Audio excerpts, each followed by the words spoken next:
Paramahamsa Nithyananda, a rare living incarnation, is named among the world's 100 most spiritually influential personalities today.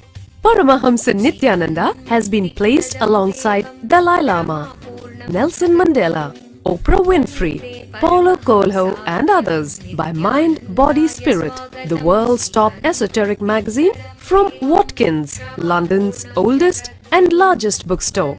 A yogi by birth, he has been expressing his power of enlightenment since birth.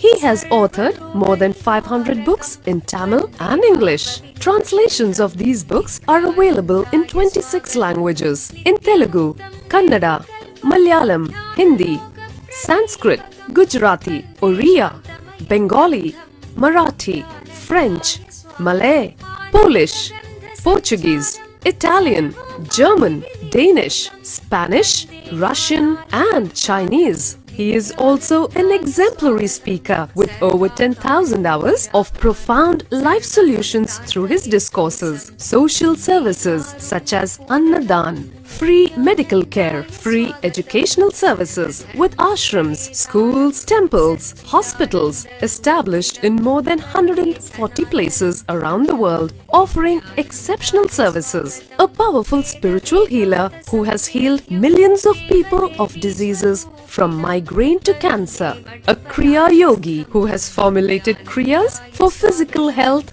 and mental well-being, benefiting thousands. A living master who offers practical solutions for our everyday problems. He is the founder and spiritual head of Nithyananda Dhyanapeetham, a spiritual powerhouse who has revived the sacred Vedic tradition by establishing Vedic temples in places like Los Angeles, San Jose, Seattle, Toronto, Ohio, Oklahoma, Phoenix, St. Louis, Malaysia, Brazil, Paris, Guadeloupe, Dallas, New York, New Jersey, Atlanta, Calgary, Vancouver, Singapore, and places in India like Bengaluru, Hyderabad, Tiruvannamalai.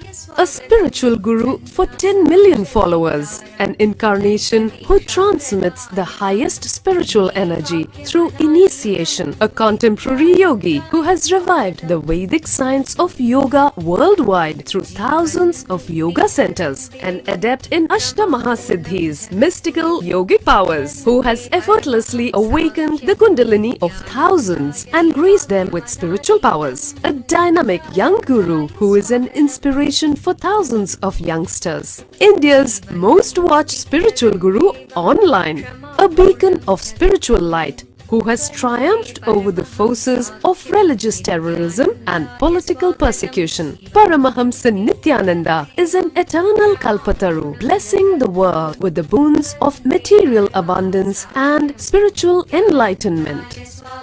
He is the 293rd Pontiff of the world's most ancient Hindu organization, Madurai Adinam. Nithyanandaya Swagatam, Anandanubhavaswadam, Sarvaroga Nivarakam, Vande Papa Vinashaktam. Nithyanandaya Swagatam, Nityamuktam Nirvikalpam, Dhyanaloka Pradipakam, Vande Shantamayam Bandham.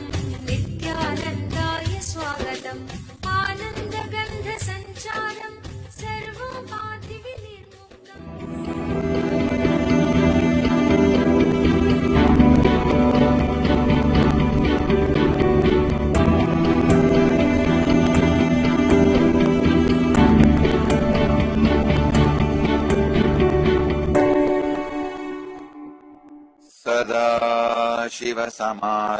Sadashivasamarambam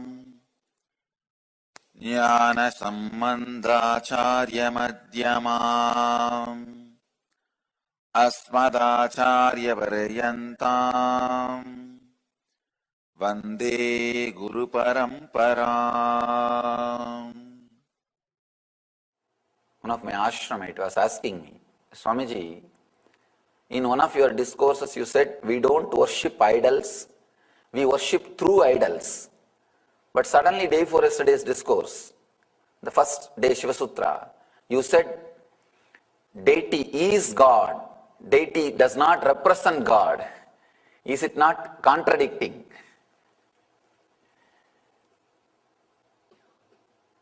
Seemingly contradicting. Understand? Seemingly contradicting. Understand the first statement? We don't worship the idol, we worship through the idol.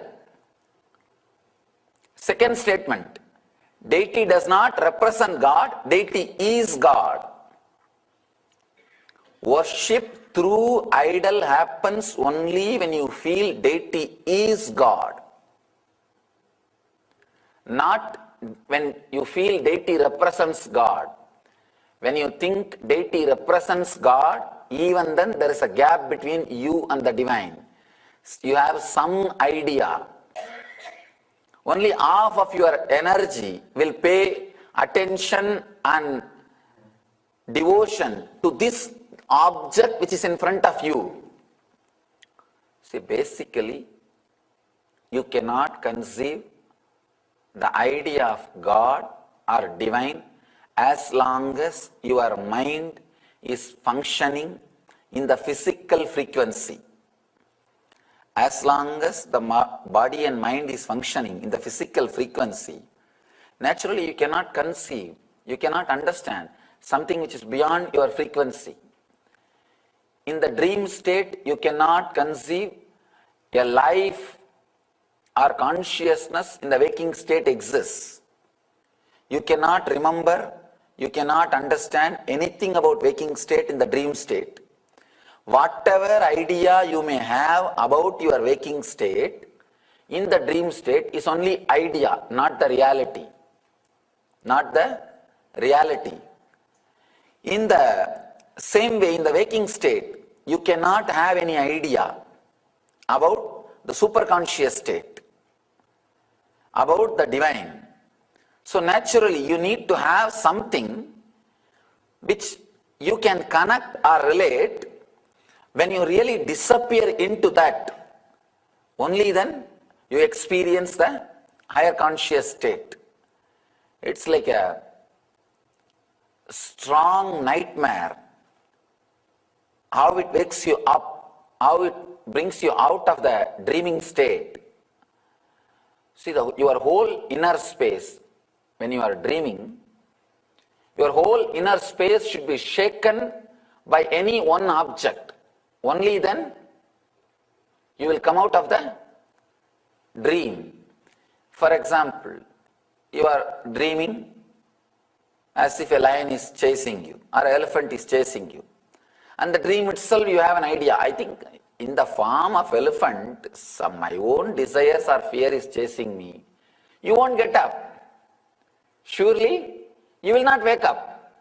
Only if you are sure, yes, elephant is chasing me, lion is chasing me, you will wake up. You will be awakened. You will come to the higher state, to the waking state. Same way, during the worship, only if you feel deity is God, not, oh, I know about God, that energy is represented by this deity. No. Then again, your ego, what you know about God, only you are worshipping, not the God itself. Worship means where you need to lose your ideas. You need to lose your ideas about the divine. Only then the divine will start expressing itself. That is why deity is God.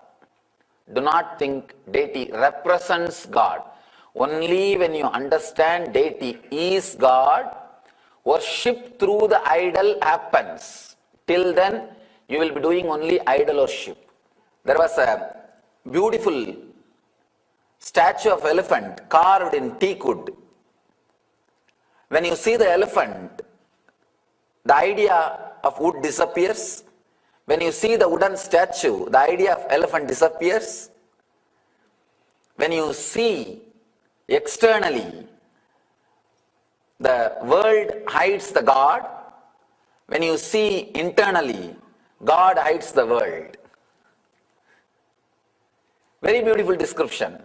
Understand, you can never have an idea, wooden statue and elephant at the same moment. Fortunately, you can have only one thought at a time. You are blessed. One thought at a time. That is why liberation is possible. That is why liberation is possible. Actually, as you think, you do not have a huge army of enemies in front of you. You have only one enemy at any point. At any point, at any time, you have only one enemy. You do not have army of enemies in front of you. We don't understand that. Either this moment you will see that as an elephant or wooden statue. The next moment you may see in the other way, but not both ideas in the same moment.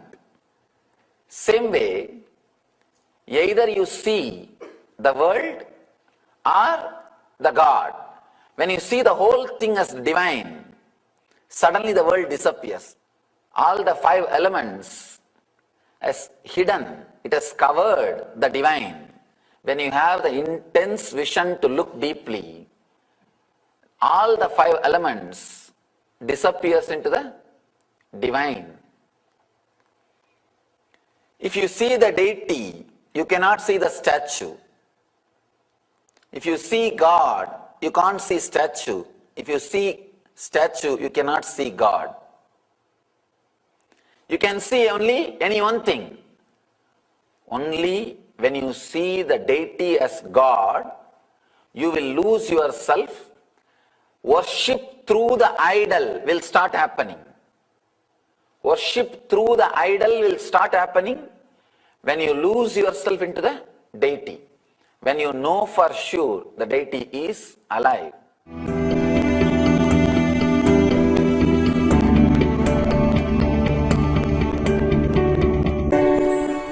I was traveling in a small village. One elderly lady, she invited me, Baba, come and stay in my house. It was a small hut. She was having one cow and a small patch of land in front of her hut. She'll grow something for her to eat, some greens and whatever little bit things needed for cooking. And this cow milk she will go and sell in the market. And with that she'll bring some food and offer it to Krishna, and she will also eat. She had a small Krishna. She's a great Krishna devotee. Had a small Krishna deity, and she'll offer to Krishna and eat. This is a simple life. I can say her whole total property value will be less than $1,000. Her per day income may be maximum $2. $2 is per day income, and whole wealth, worth of the wealth is $1,000. That's all is her life. But living very quiet, contented life. I stayed with her maybe a week. 1 week I stayed with her. Every night she will bring the food and keep it in front of that Krishna, and she will start talking. That is one thing. And I can neither contain my laughter, nor I can laugh because I will hurt her, and she is giving after all food for me. I have to be a little polite. What to do? But she will sit and she will talk as if she is talking to somebody. She will sit casually and have a small fan. The hand fan, she will fan that Krishna deity, and she will tell, all right, please eat. She will be going on talking, maybe for half an hour or 1 hour. Then she will eat that food and lie down. Give me also little food. And after 1 week I said, all right, Ma, I am leaving. I am continuing my journey. She started crying. No, why do you want to go? I will not ask you to work and all. Stay here. I'll give you food. And why do you want to go? All those usual things. I said, no, I am a sadhu. I have to continue my journey. Sadhus are not supposed to stay more than 3 days or 4 days in any place, traditionally, because till the enlightenment, they should not stay, because the attachment may start growing and their continuous sadhana may stop. They may not start doing their spiritual practices. So till enlightenment happens, they cannot settle down in one place. I said, no, I'll continue. I have to go and have darshan of Somanath and continue my spiritual journey. She ran to the Krishna and she started telling, oh, tell him not to go. I'm so happy that he was here. You only should tell him that not to go. And she started speaking. Then within few seconds, the very funny thing, she stopped talking and wiped her tears and said, oh, you are telling he has to go. He's a sadhu, he has to go. Okay. If you are telling the okay, then I'll not worry. I'll not cry.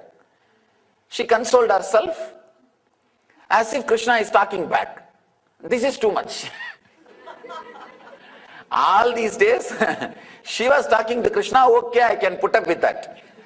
Anyhow, devotee, she has some love for it. Anyhow, she is doing whatever she wants. And after all, she is giving me food, I have to keep quiet. And it's okay. And Krishna talking back, or she acting as if Krishna talking back is too much. To tell you honestly, I did not have respect for deity worship or the puja or all this ritualistic worship before enlightenment. There was a period I had the respect, very young age, when I was too innocent, like till the age of 10.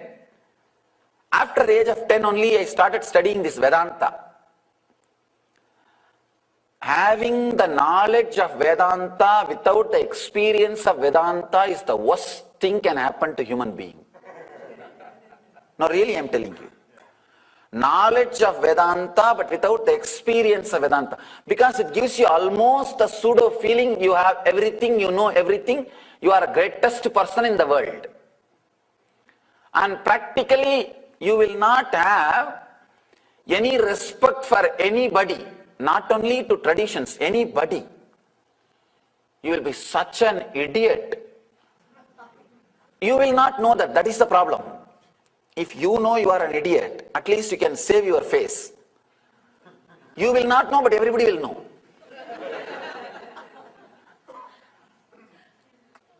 That's the worst thing can happen to human beings. Anyhow, I was in that mood. I had the knowledge, but not the experience. Experience has not happened. But the knowledge was there. So naturally, the Vedantic knowledge without experience adds so much of arrogance and intellect to you. I can say your whole inner space kind of gets corrupted.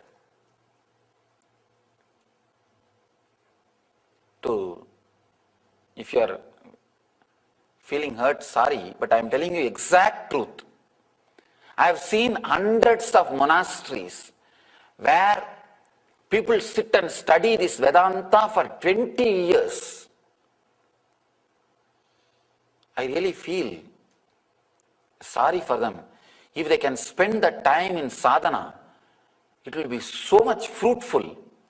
Actually, half an hour studying and 10 hours digesting that, means doing contemplation or sadhana, will be the perfect, the balancing. That will be the perfect thing. But in some monasteries, studying is very juicy. Understand? You know more and more words. You can play with more and more words and you can show to others. And it brings respect. That's another one problem.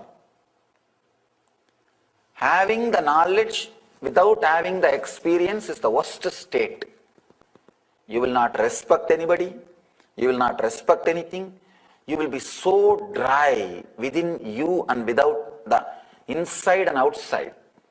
I have seen in my experience how to find out whether somebody is a strong Vedanti, he will have stomach problem. Really. See, logic is like having teeth in the stomach. You will literally eat you. Having teeth inside the stomach. Constantly you will be chewing yourself. You will carry constant irritation. Compassion or love is like a lubricating you.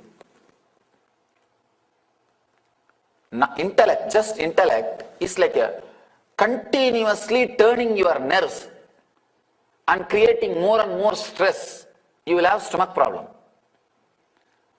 Giving your love, even a hug, or just looking at something with a love, is like sending with a high force lubrication into your nervous system. It just heals. Even for a few seconds, look at any one of those deities. We have so many deities. You may feel connected or you may have love for any one deity based on your family bringing up, or based on the maybe some books you read, or some your prayers got fulfilled.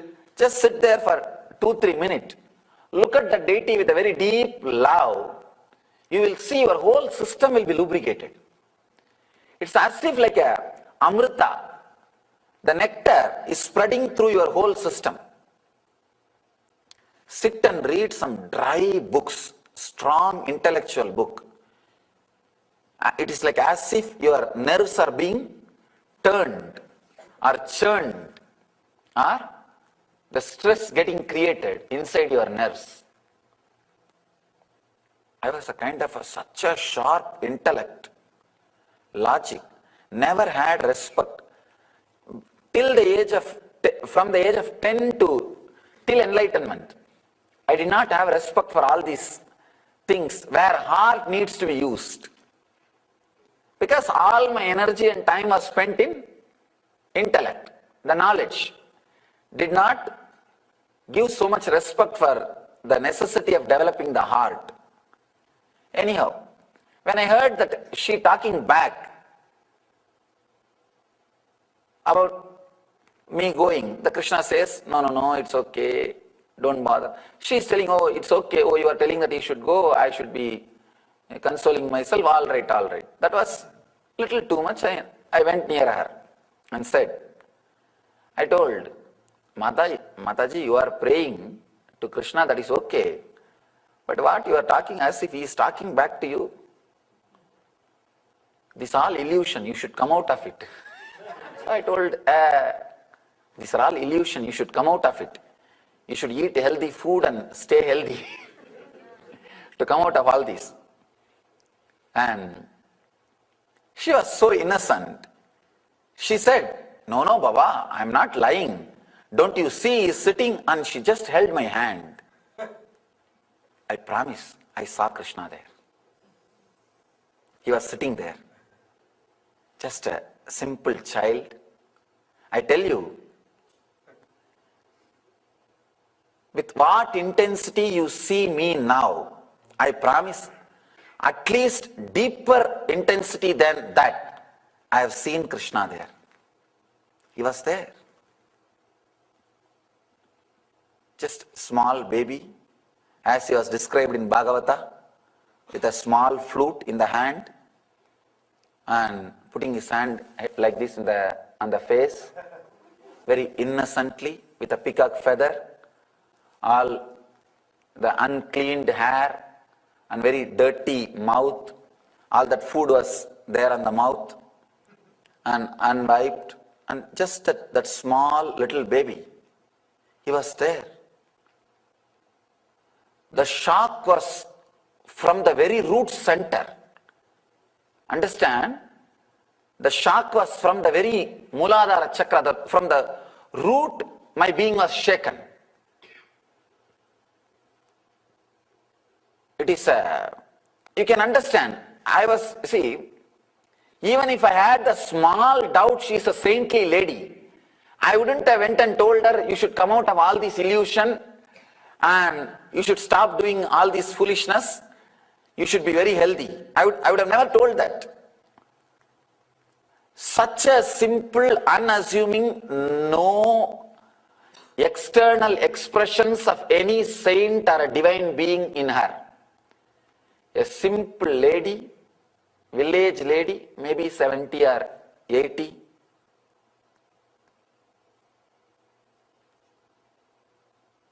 Just by touch, she can give initiation. Understand, this is initiation. This is not just, she was able to transmit that experience into my system.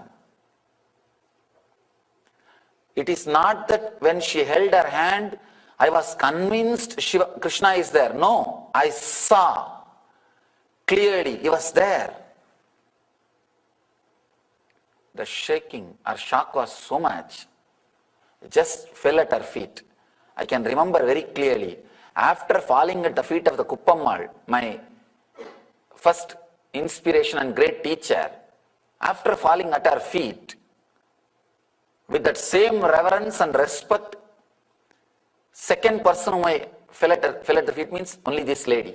This lady only received my respect and reverence equivalent to the Kuppammal.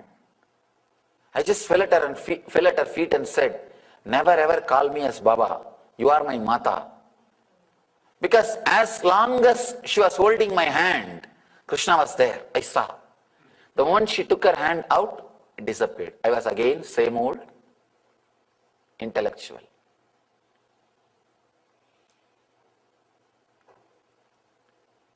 It was a very deep, strong experience. The same respect which I had for my own teacher started having.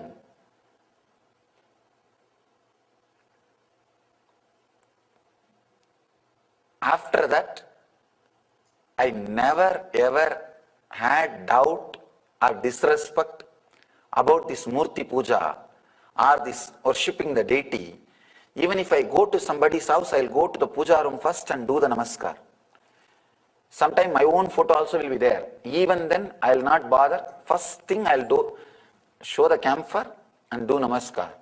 You do not know in whose house who is staying, in whose house who is residing. You do not know. Never take deities for granted. We take deities for granted because it is available for sale. Never ever take deities for granted. When I fell at her feet, she was not able to understand. She said, Baba, what are you doing? Actually, she stopped me and falling at her feet, and she was so respectful. Afterwards, I had a small little chat with her before leaving. She was so innocent, she was thinking, even if she is living with Krishna, then such a small person like her can have darshan of divine and living with Krishna. She was thinking that all sadhus would have had vision and darshan and they are living divine life. I said, that shows your innocence. I know how many people are meditating for years to have the glimpse of the Lord. And here is a lady, she is living with him from morning till night. I have seen. She will lock that small hut and go for that, selling the milk. There is nothing inside the hut to steal. Even if some thief comes, they will drop something out of love and the compassion and drop something inside and go back. There is nothing except 2-3 bricks for head and 2-3 gunny bag for lying down. But she will lock that room carefully and go. And I'll ask her, why are you locking? No. If some dog comes and hurts Krishna, what to do? If Krishna, slowly if he goes out and he gets hurt in the road, what to do? Such a deep feeling connected. I can see in her eyes how she sees the Krishna, how she looks at the Krishna, how the very vision is so beautiful, so clean. I never miss a chance to tell this story. Unfortunately, I tried my best. I was never able to get her photograph. After enlightenment, after the organization was created, I personally, specially sent people, tried to trace. We were able to locate that place, but she passed away. She was no more, and we were never able to get her photograph. I wanted to get her photograph and put in all our temples as the ideal of Murti Puja. Person who lived with God through the deity worship. I wanted all our temples to have our photograph so that people will remember how an innocent village lady lived such a divine life of living with God. Anyhow, at least we can remember her and offer our respects. Pratyaksha Pada Puja. Offer your gratitude to the lotus feet of Paramahamsa Nithyananda. Pratyaksha Pada Puja is a rare opportunity in a lifetime to express your surrender and gratitude directly at the feet of the Master, daily at 7 a.m. Indian Standard Time. You can register for e-Pada Puja online and you can receive individual darshan and blessings after the puja. You can send your blessings request at ntv.nithyananda.org or call 91-97422-03311. Make the best use of this rare opportunity to be in the space of the living enlightened Master.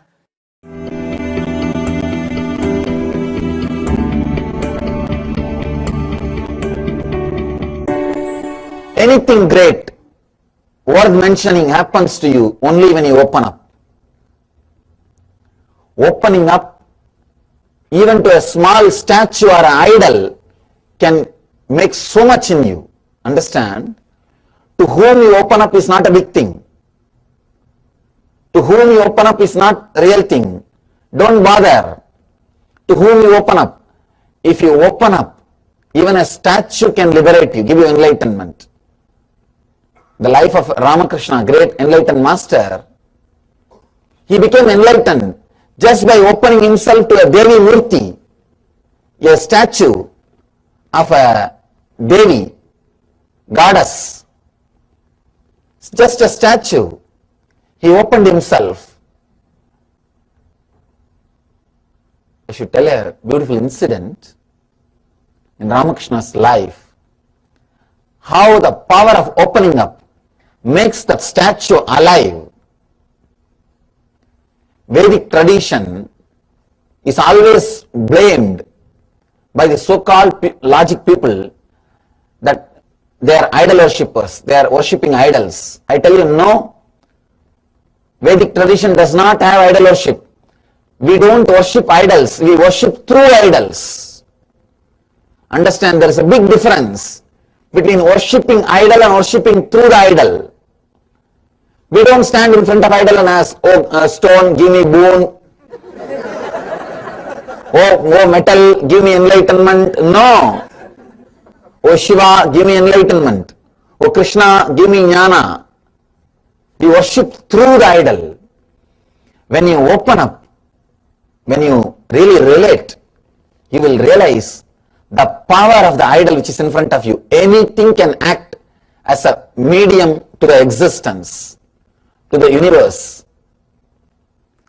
What happens inside you when the master touches it, the same thing will happen when you touch the energized deity. That is the power of energized deities. Once the life is added to them, they become independent intelligence. They do the same work of master's body. Whatever is said and done, if you have seen that hall, before putting the Garbha on the deities and after putting the Garbha on deities, you will understand the difference, the energy difference. When a master touches you, or when you enter into an energy field, intense energy fields like a Tirumala or the Arunachaleshwara temple or Madurai Devi temple, or there are so many other temples, intense energy fields, Vishwanatha and Badrinath, Kedar, this kind of a strong energy fields, if you enter there also you will have the shock. You will see the lightning starts happening inside the system. Whether you are touched by the master or you are touching the master's body or you touch an energized idol, the idol or deity installed by an enlightened being, or you enter into a strong energy field. This experience, what Shiva says, can be experienced. Suddenly you will see the lightning happening in your spine. Whenever that happens, close your eyes and rest with it. If it happens in a temple, stop doing all other rituals. Just sit. Go to a corner, just sit and digest that. Let it happen. Be aware. Be sensitive to it. Allow that to work. Cooperate with it. You will see. You will receive 1,000 times more than what you will receive by prayer.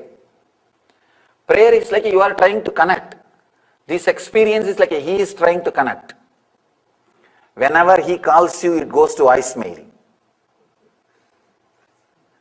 And whenever you call, you blame he is not picking up. He is not picking up, true, but when he calls you back, it again goes to voicemail. That is why never the dialogue happens. Understand? This experience is like he calling you. Allow. Don't be engaged. Don't be engaged in something else. Just go to one corner, sit with closed eyes, forget about the pandas, priests, pujaris, worship, these, that. Whatever is going on, sit in one corner, internalize. Which chakra you had that shock or lightning? Just, or if you had the whole, all over the body, then internalize, sit with it. Let you encourage, cooperate with it. Let that penetrate you deeper and deeper. You will see the process which is supposed to happen will start happening.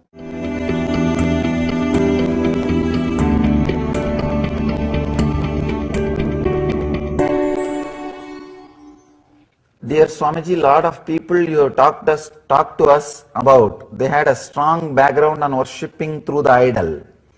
For instance, the farmers of Indian villages, these blessed villages have family god, which seems to be a family tradition. Do we need some training or some background information to learn how to do worshipping through the idols properly? Understand, I don't think you need an information or ideas about idol worship. I feel we need respect for everything exists. This civilization is built on strength. Constantly you are taught the idea that you have to be self-centered, respect only you. But the civilizations which lived with nature, which existed for thousands of years, they all continuously respect whatever exists. To have the connection, to feel connected to the idol worship, to feel connected to the deity worship, you need to have respect for whatever exists. Means you need to live in the heart.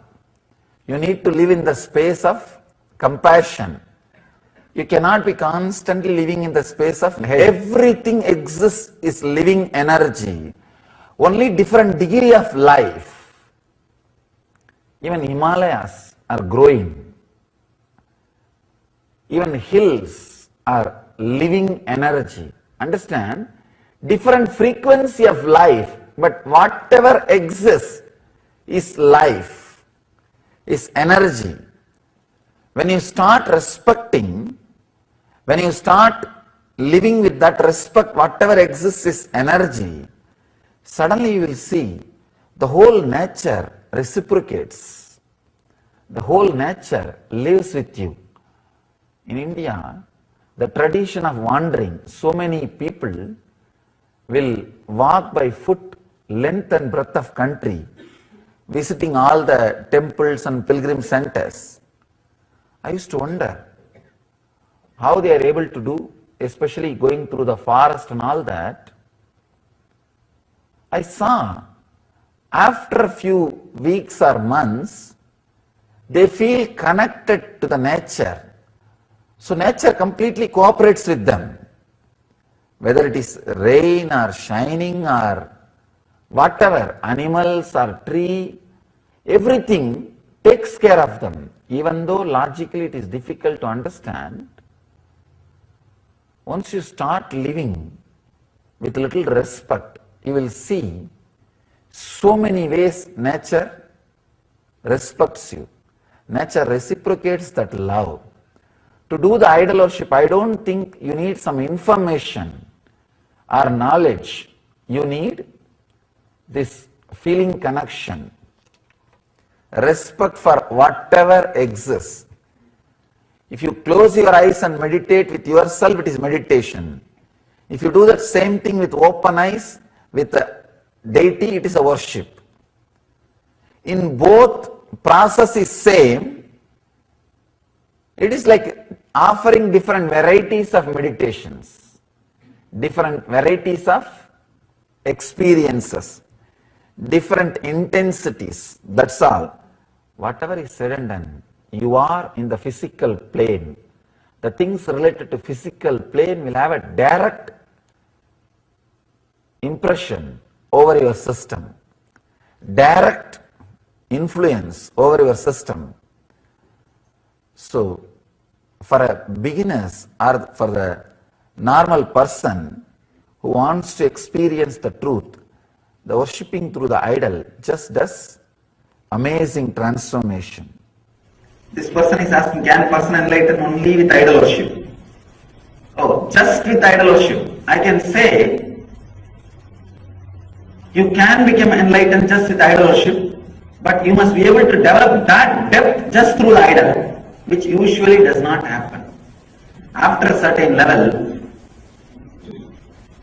when the depth has become very deep, automatically the person moves to the higher levels or the deeper levels. So, if you are really kind of a person to the depth of Ramakrishna, then of course Ramakrishna did not have anything else except that Kali idol. And finally Kali herself guided him to have the initiation from Totaburi. That's a very funny incident. Totaburi comes, he's a great enlightened master, Avaduta, Paramahamsa, no cloth, complete naked sannyasi, who lives with the nature. He comes to Dakshineswar and sees Ramakrishna and says, I feel you are an intense seeker. I want to initiate you. Ramakrishna says, wait for a moment, I'll go and ask my mother and come back. Totaburi thought maybe he is staying with his mother and he wants his mother's permission before the initiation. Ramakrishna runs to Devi temple and asks Devi, stands in front of the Kali Murti for 2 minutes and comes back and says, yes, my mother told, you have come here just to initiate me. Totaburi was shocked. He said, what are you saying? You said you will talk to your mother and come back, but I saw you went to temple and stood in front of Devi Murti and came back. This guy said, yes, she's my mother. I asked her just now and she told me you can initiate me. Totaburi was shocked. And during the initiation, Totaburi said that bring your mind to the ultimate consciousness with no form. Centralize your mind on the formless consciousness. He gave some technique, actually initiated him into a very powerful sannyas technique, the sannyas initiation. But Ramakrishna says, no, I am not able to bring myself to that emptiness because the moment I close my eyes, the Kali is there in front of me. Then Totaburi says, then go and talk to your mother again. And the very interesting thing, he goes to mother and asks Kali, what is this? He is telling me to bring my inner space to the silence and to the pure consciousness which is beyond form. But whenever I close my eyes, I see only you. Then Kali says, go and follow his advice. That is the right thing you have to do. That is the right thing you have to do. And the story says, she gives her own sword, the sword which is she always carries, and says, cut my form, kill me. Understand, if you have that depth with an idol, then you don't need anything. Usually, when you have that depth with the idol, she herself will guide and take care that you become enlightened. That story says, she herself guided him, gave the sword to cut him, cut her herself, and Ramakrishna, when he again brought himself back to the pure consciousness beyond form, he saw the form of the Kali and used that sword mentally and cut the form. And the story says he became enlightened. Understand? If you have that depth, then naturally the deity herself, will guide to you to the higher levels. Nitya Kriya, restoring Hatha Yoga to the world. A series of healing yogic processes revealed by Paramahamsa Nithyananda to care and cure for diseases and disorders. Practice Nitya Kriya and awaken your Kundalini energy. To find out more, visit www.nithyananda.org/nitya-kriyas.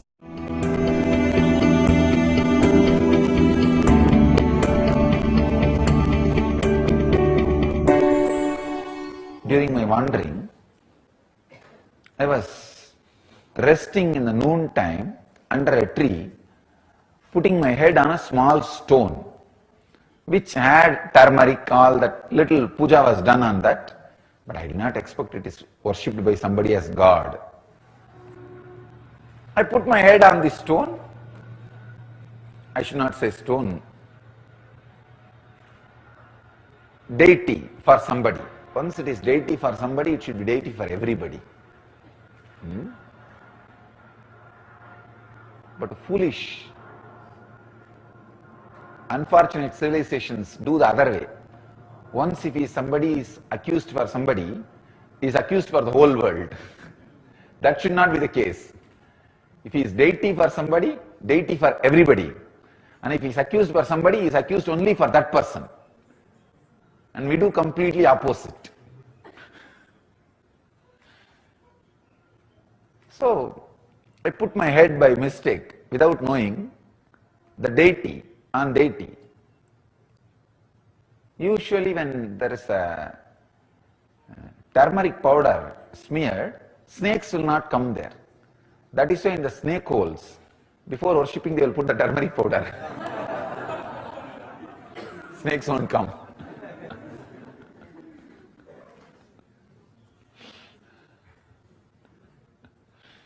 So I thought maybe that is the area where the snakes are too much, so somebody, before resting, they have put turmeric powder, they rested. So I put my head, maybe in 1 hour, some villager from 2-3 kilometers apart, away, he was running towards me, shouting. When he came near me, he just said, "Because you are a sadhu, I am leaving you. Otherwise I would have broken your head. How dare you put your head on my Shiva?" So he had a telepathy connection with the deity. He was sleeping in the house. Noon usually villages rest. So this guy was sleeping in his house and he ran and came. And he said, "I saw in my dream somebody is disrespecting my deity, my Shiva. So anyhow, you are a sadhu, I am leaving you. Don't do this anymore." I really felt bad that I abused somebody's deity. So I apologized to him, but I was so happy that somebody could have a telepathy connection just with a stone. When you worship as a deity, he is so strong with his feeling connection, he was able to just connect with the deity, just with the trust. So I apologized, then I moved. There was a small temple in that village, I stayed in that village, in the temple. And I was talking about this incident to few people. some foreigner came to that village like as a tourist. His guide, who can speak little English and little Hindi, English or Hindi, that guy was taking around that foreigner and he wanted to show that foreigner some Indian sadhu. So he brought that foreigner to me and he was telling him about Indian sadhus, few things. Then I also tried. Those days I can't speak fluent English. I can manage, but not fluently. Neither Hindi nor English, but somehow I manage my wandering. But broken Hindi words are enough. For sadhu, you don't need to speak much. Now in North India, they will give you food and they will take care of you, and great people. It's a very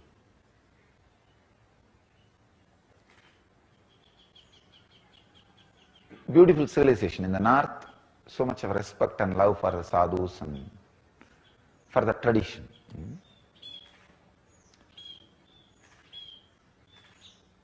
So I was explaining that like this happened.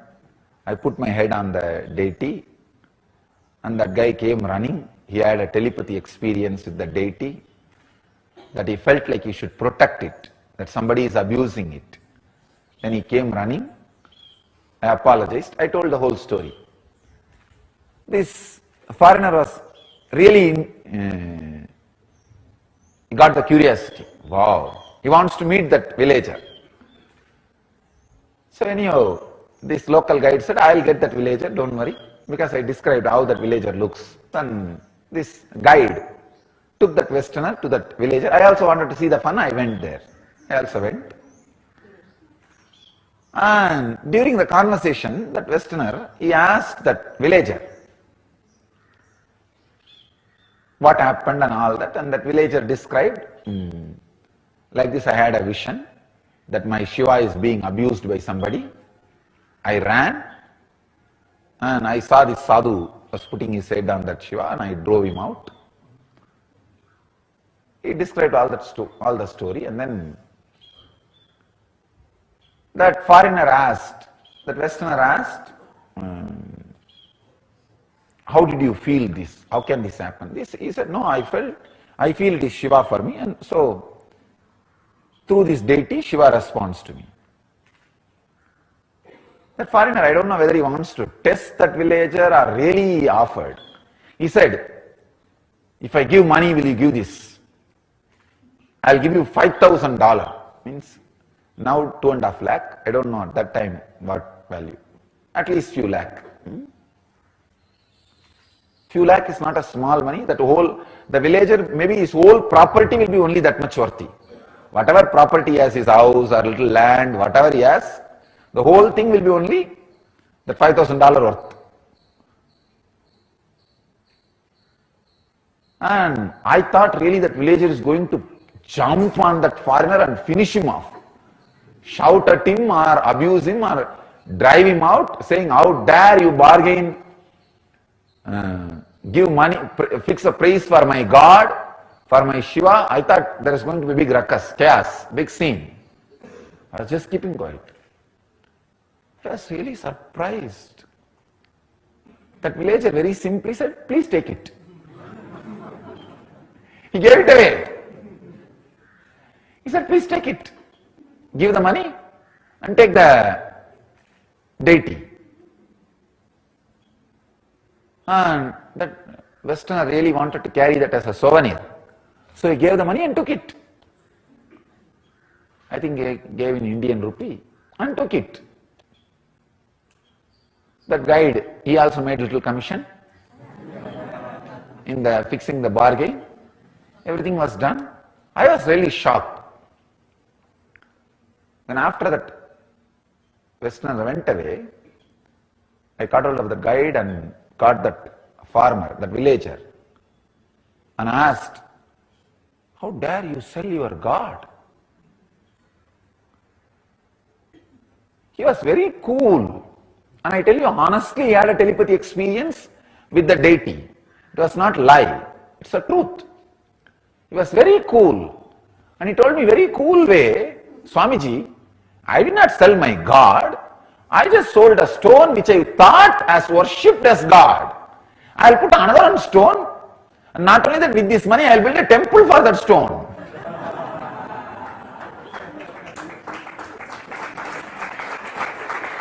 See, and he was very clear, I'll put another stone and do prana pratishtha. And that will become God.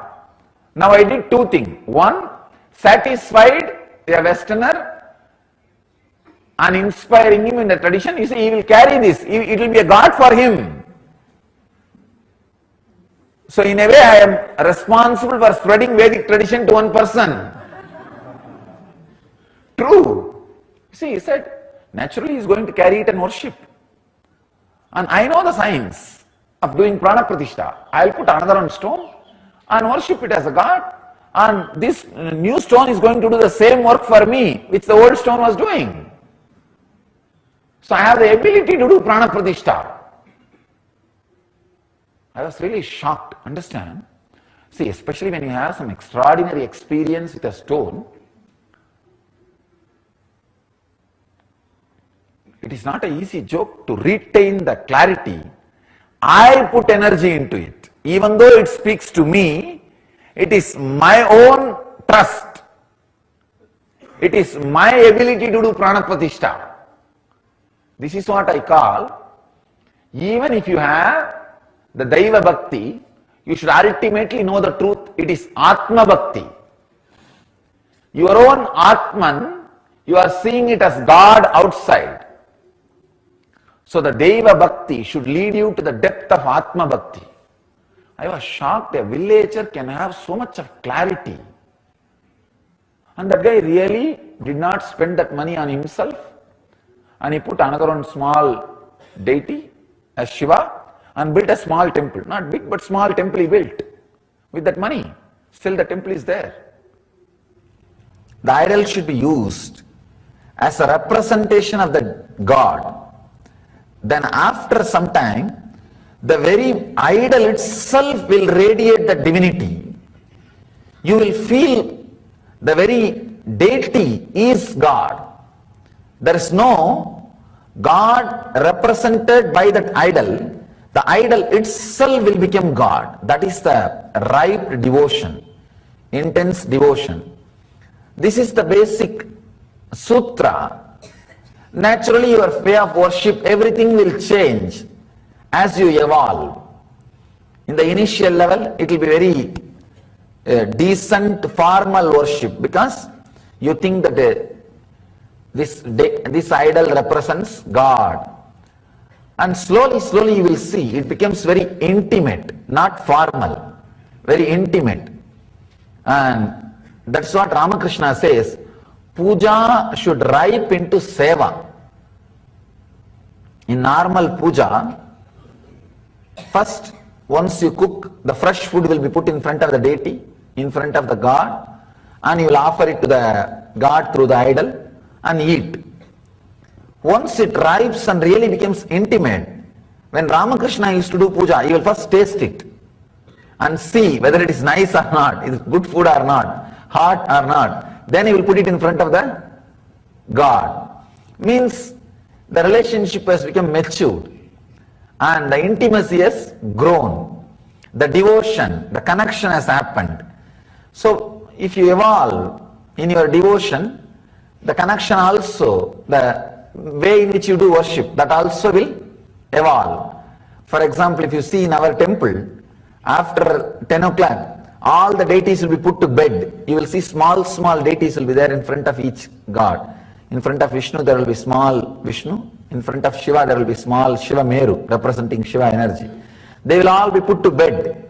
You may ask how God can sleep. If he sleeps, what will happen to us? He is Kutagesha, means he was conquered sleep. No sleep for him. How can God be put to sleep? If logically, if you see, we will end up in this question and confusion. That devotion, that relationship is not logically analyzing, feeling, thinking that idol represents God and all. The intimacy has grown. So it is no more puja, it is seva. The Advaita will not be useful anymore. A deep relationship, personal connection will start happening. That is a deeper level experience. So, I can't say something is lower and something is higher. Puja is also beautiful as long as it is useful. Seva is wonderful when that is the way your heart feels connected. It's like a different steps. For a logical mind, seva will not be able to, they will not be able to feel connected to seva. Once one great enlightened lady, her name is Avvayar, she lived in Tamil Nadu. Once she was sitting and stretching her leg towards the deity in the temple, towards Shiva in the temple. The priest came and asked her, told her, move your legs, you are turning towards Shiva, just turn it other side. She is a very old lady, enlightened lady. She said, I am too tired, why don't you yourself put my leg where the God is not there? And the story says, this priest with all the anger, he just pushed her leg with a stick towards the other direction, and the Shivalinga turned towards that direction. And he pushed the leg the other direction, again Shivalinga turned towards that direction. See, because she was in that consciousness. All you need is authenticity with your heart, that's all. The story which I was telling, I took a brick and put it on my head, under my head, and farmer running, he came running. That is also truth. And this story, again the Avaya story, the priest moving the leg, her leg, and Shivalinga turning towards that direction. This is also true. Both are true because we were completely authentically connected with our emotion. It was clear. At this bhava, at this attitude, that was the truth. At this attitude, the Avayar was in a complete realization. She was completely connected, filled with Advaitic Anubhuti. Advaita Anubhuti, we call it as constantly radiating the experience of the ultimate. There is a beautiful, still the temple is there. It's called Uttama Solapuram near Salem. There is a Shiva temple. You will see every direction God will be there. Because he turned for the sake of Avayar every direction, you will see every direction the deity will be put, the Shivalinga will be there. Anyhow, so she was in that state authentically. So naturally, the deity responded to that state. So all you need to do is, in which state you are now, be authentic in that. If you are feeling now, worshipping, doing a formal puja, do that. If you are really feeling so intimately connected, then have a deity in the home and do whatever you feel like. There is no rule for you. There is no bhava for you. You are beyond visualization or rules or regulation. It's like a living with the divine. It's like seva. Sacred Art Store. Nithyananda's Sacred Art Store. A storehouse of spiritual products from Vedic culture. Find all your needs for yogic body, Vedic mind and N living. A one-stop shop for spiritual products and gifts. www.sacredartsstore.com or email us sales@ngalleria.com.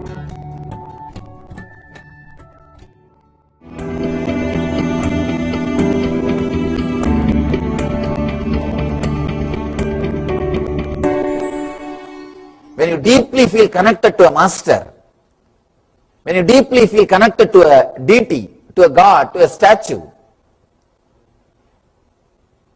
what happens in you, how it leads you towards enlightenment, is beautifully described in this sutra. Understand? People ask me, Swamiji, if I have fallen in love with a girl or a man, can this technique help me? It will. Because whenever you are in love with somebody, the other person will look like a God. He will be God for you. Understand? I always tell people come and ask me, Swamiji, I feel you are God. I tell them, this mood or experience will be there as long as you feel connected or you are in love. As long as you are feeling connected or you are in love. When you are in love with somebody, not only with me, with a master, with anybody, when you are in love, the other person will appear like a God. He will be fulfillment of your being. God means what? Your fulfillment. Your fulfillment is what we call God. What you feel as your fulfillment is your God, Ishta Devata. That is your chosen ideal. When you are in love with the master, he appears as God. He will be God. I always tell people, when you are in love with me, not only I will appear as God, you will see all miracles which God will do will be happening through me. But when that love or feeling connected goes away, when you don't have that, you will not see any miracle through me. Even if you see, you will take it for granted. It is feeling deeply connected or love that gives you the experience, glimpse of God through other, and it just gives you inside you. It's a big science. First, you fall in love with that object or a person. One difficulty is, if you fall in love with that object or a person, first you need to concentrate, feel him and leave everything else. Then feel his absence also. When you want to feel his absence, he may not agree or cooperate. With a master, he will agree and cooperate to feel his absence, and he will put the whole energy and whole devotion on yourself. He will not bind you. That is the greatness of master. That is the greatness of falling in love with the master. See, when you fall in love with an ordinary object or an ordinary person also, this technique can help you. But one thing, when you want to move away from his presence, he will feel dissatisfied. He will not encourage it. He wants you to be, by now, he will be dependent on you. A person who acts as an object for you to fall in love and waits till everything else disappears from you and diverts the same attention and energy towards you and gracefully moves away, lets you experience his absence, is master. He is master. Master is a person who will not be dependent on you, but who will help you to be dependent on him. When time comes, he will simply liberate you and put your whole energy on you and say goodbye and tell you to experience the ultimate. With an ordinary person, that step will be a little difficult. The third step, first step, falling in love, feeling the person, there won't be a problem. Second step, forgetting all other objects except that person or the object, that also won't be a problem. But the third step, feeling his absence also and diverting the whole concentrated energy on yourself. Dhyayato layaha means merging into meditation itself without an object for meditation. At that spot, an ordinary person will not be able to let go. He will create a comfort zone between you and him and encourage you to be in that same comfort zone. Will not allow you to go beyond him. That is where the problem will start. Of course, when that problem comes, let us face that just because that problem may come, it is not that we should not start our steps at all. When it comes, let us find the solution. Let us start the work. Let us start the great work of working towards the enlightenment. 3 steps. Feel an object before you, not just seeing, feeling. Means completely lost.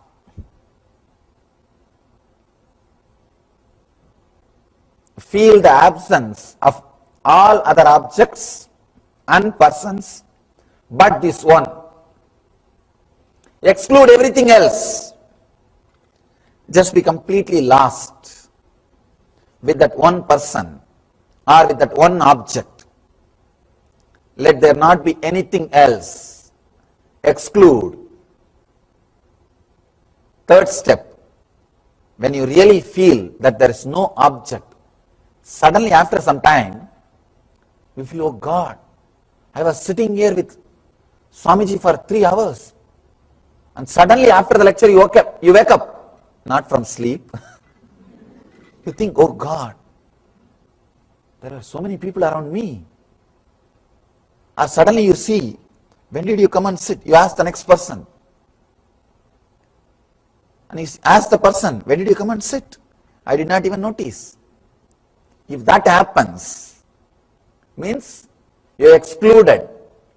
You achieved the state of excluding everything else.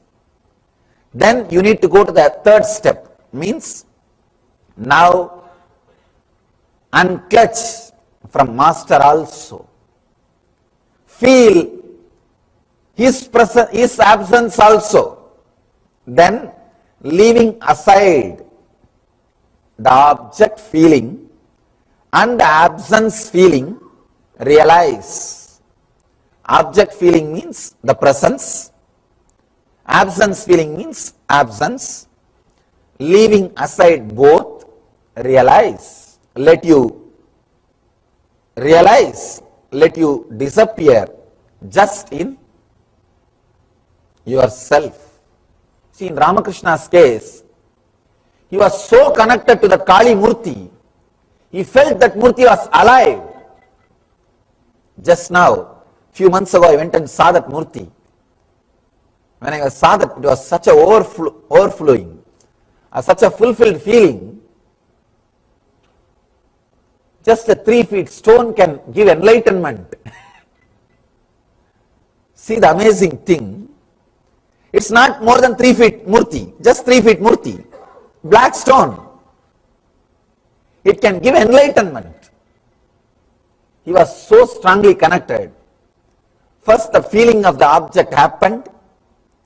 Then the exclusion, means leaving all other objects, that also happened. He used to sit in front of that Murti for hours. If he starts doing Aarti, people will start moving away because he won't end. If some people start speaking, you don't know when they will end. If he starts doing Aarti, you don't know when he will end. People will start going away. 2nd step also happened. The 3rd step happened when he became enlightened. 3rd step means feeling the absence, means leaving even that form happened to him. Only then he became enlightened. Understand? Feel an object, even ordinary relationship, falling in love can raise you to enlightenment. With this one technique, feel that object or the person intensely, exclude everything else. Feel the absence of all other objects, only that object or that person's presence, then move away even from that person or the object. Feel the presence, feel the absence.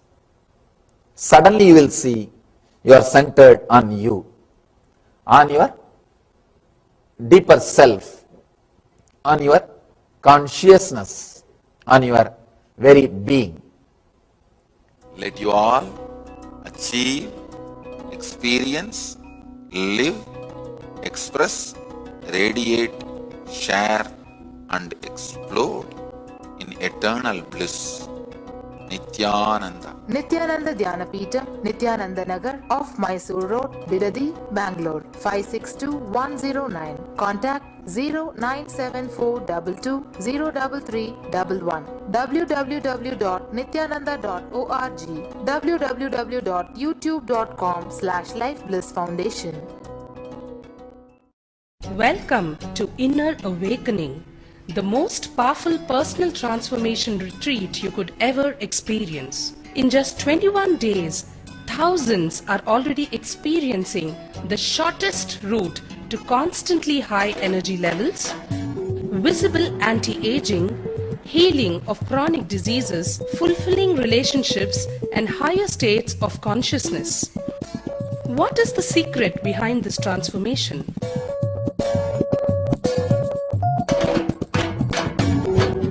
Kundalini means the inner potential energy.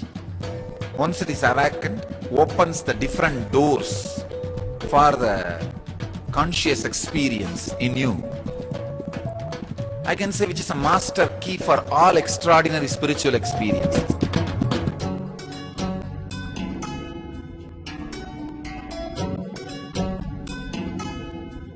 This extraordinary program is conducted personally by Paramahamsa Nithyananda in the vibrant atmosphere of Nithyananda Dhyanapitham Ashram.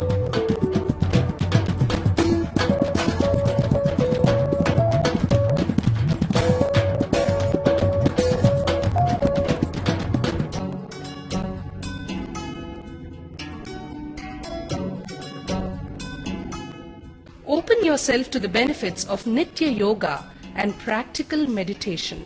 Experience physical and mental healing. Discover simple ways to handle life with success. Above all, enjoy individual darshan and blessings from Paramahamsa Nithyananda every day. Take 21 days for yourself and carry home the transformation of a lifetime.